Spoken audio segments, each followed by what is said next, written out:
Bismillahirrahmanirrahim. Meyrimdүү ырайымдуу Аллах Тааланын ысымы менен баштаймын.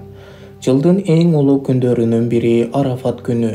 Ыйык Арафат күнү күнөөлөр кечирилет. Кудуреттүү Алла пенделерине өтө жакын болуп, дуа тилектерин кабыл кылат. Ким бул күнү орозо тутса, 2 жылдык күнөөлөрү кечирилет. Хадисте айтылат, Арафа күнүндөгү орозо өткөн жана ушул жылдагы күнөөлөрдүн кечирилишине себеп болот. Муслим. Расулуллах саллаллаху алейхи вассалам айтты: Аллах өзүнүн кулдарынын тозок отунан ушунча көп бошото турган Арафат күнүндөй башка күн жок. Акыйкатта ал аларга жакындайт. Андан соң периштелердин алдында алар эмнени каалашат деп мактанат. Муслим. Тозок отунан бошоону ажылыкка баргандарга да, барбагандарга да бирдей тең. Себеби эртеси Курман айтты баардыгы майрамдашат. Эң жакшы дуа бул Арафа күнкү дуа. Пайгамбарыбыз саллаллаху алейхи вассалам айтты: эң жакшы дуа бул Арафа күнкү дуа. Мен жана мага чейинки пайгамбарлар айткан эң жакшы дуа бул: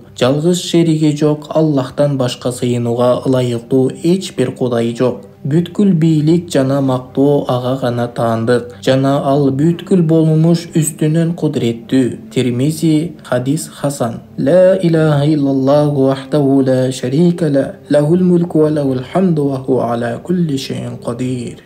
Хафиз ибн Абдул-Бадр айтты: бул хадисте Арафат күнкү дуа башка убакыттагы дуалардан жакшыраак экендигине далил бар. Ошондой эле Арафа күнкү башка күндөрдөн жакшыраак дегенге да далил бар. Жана ушул хадисте Арафа күнкү дуалардын баардыгы же жок дегенде алардын көбүнө жооп берилишине далил бар. Ат-Тахмид.